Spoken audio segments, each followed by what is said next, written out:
This is a fictional story about the famous Ogbegonogo market in Asaba Delta State, where it is said that the sales of Ogbono is forbidden. Now, there is a story behind the fact that in Ogbonogo markets in Asaba Delta State. But then, the story I'm about to share with you today is one of fiction, which is also very interesting and will also capture the consequence of selling Ogbono in Ogbonogo markets. Once upon a time, Ogbonogo market was unlike any other in the region. Situated in the heart of Asaba, it was a place where traders from distant lands brought their goods, such as vibrant fabrics, fresh produce, hand-carved trinkets, and every type of spice one could imagine. The air was thick with the mingling scents of fresh fruits, smoked fish, and roasted peanuts, and the hum of bargaining voices filling the space like a constant melody. But amidst the market's hustle and bustle, there was one item you would never find for sale: Ogbono. For generations, the people of Asaba had lived by the rule passed down from their ancestors that Ogbono would never be sold within the confines of Ogbegonogo market. The elders told story of how long ago a group of traders defied this law and met with their disastrous fate. Crops withered, and the river turned to dust, and a great darkness fell upon the land. The gods, angered by the betrayer, cursed the village until the traders were banished and their Ogbono casted into the river. The legend was a cautionary tale, one that every child in the village grew up hearing. But to Adora, a young woman with dreams bigger than the boundaries of her small world, it was just a story. Adora had grown weary of her family's poverty. Her father had died when she was young, leaving her mother to raise her and her 3 younger siblings alone. They scrapped by selling yams and vegetables at the market, but it was never enough. Adora longed for more, for the kind of wealth that would lift her family of their endless struggle. One day, while cleaning out her late grandmother's hut, Adora stumbled upon a large basket hidden under a pile of old clothes. Her grandmother had just died 2 weeks ago, so she didn't wonder about the large pile of clothes. When she lifted the lid, she gasped. The basket was filled with Ogbono seeds, perfectly preserved and plentiful. At that moment, an idea began to form in her mind, an idea that could change everything. But Adora forgot something. Her grandmother didn't live in Asaba. Her grandmother had only come to spend time with them when she was sick, and she died before she could even recover. At the moment that Adora was staring at the Ogbono seed, her heart was racing. She sat on the dusty floor of her grandmother's hut, staring at the basket of Ogbono seed. She knew the stories, the warnings that had been drilled into her since childhood, but the sight of so much potential wealth was intoxicating. These seeds were worth a fortune, especially during the dry season when Ogbono was scarce. If she could sell them, her family would no longer have to struggle. They could finally live comfortably, free from the burdens of poverty. But the thought of defying the village sacred rule made her hesitate. What if the curse was real? What if by selling these seeds she brought calamity upon her family and the entire village?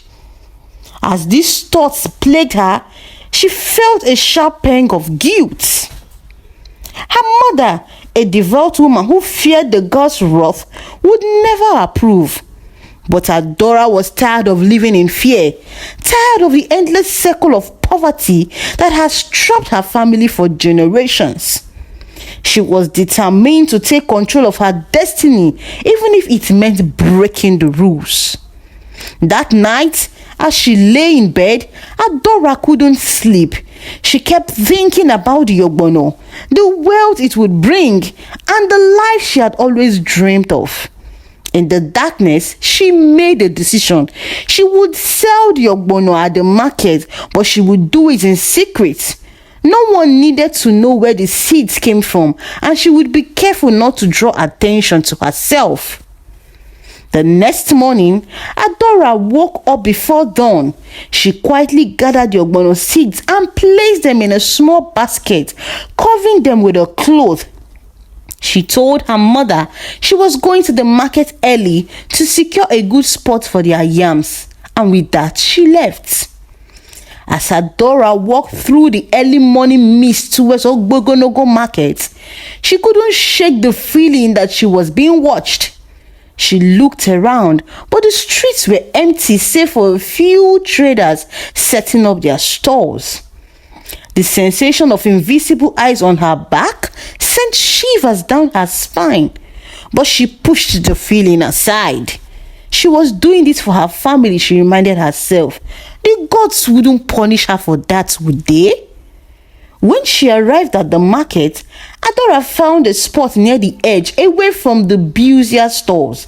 She carefully arranged her yams and vegetables, placing the basket of Ogbono at the back, hidden from view.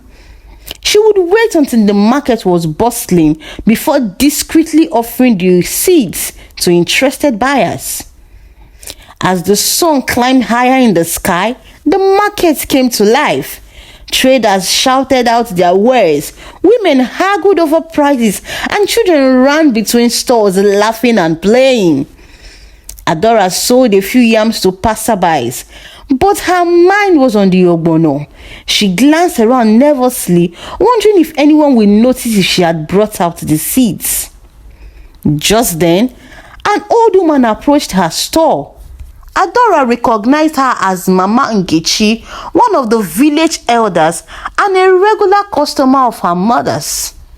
Mama Nkechi was known for her wisdom and respected by all in the village. "My child, you look troubled," Mama Nkechi said, her voice soft but piercing.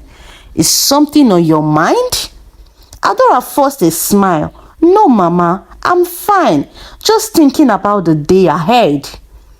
Mama Nkechi's sharp eyes seemed to see right through her. "Be careful, Adora. The market is a place of many eyes and ears. Not all are friendly." Adora nodded, trying to keep her composure. "Thank you, Mama. I will be careful." As Mama Nkechi walked away, Adora felt a sudden surge of anxiety.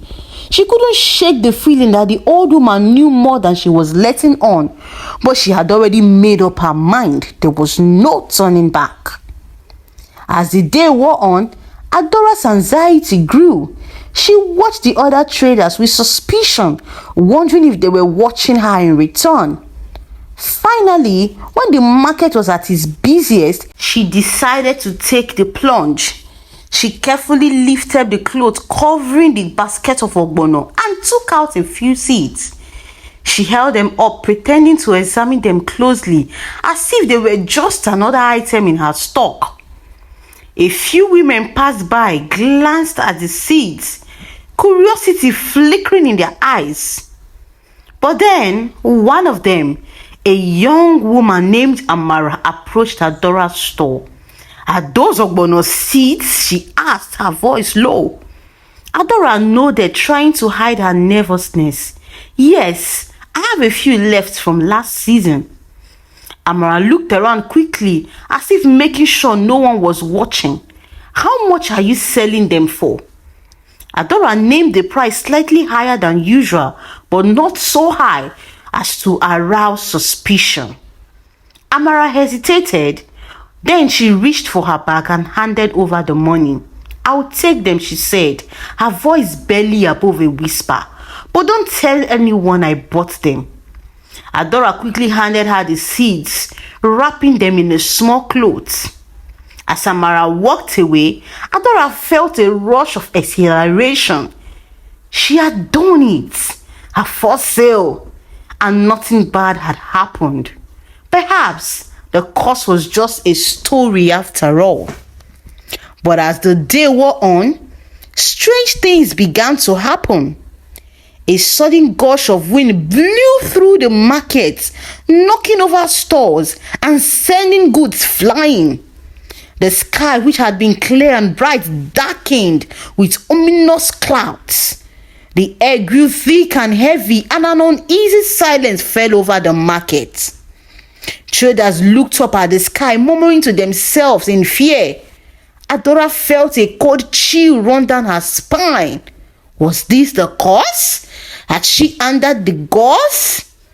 Before she could dwell on it further, a loud crash echoed through the market. Adora turned to see that one of the largest stores belonging to a prominent trader had collapsed, crushing the goods underneath.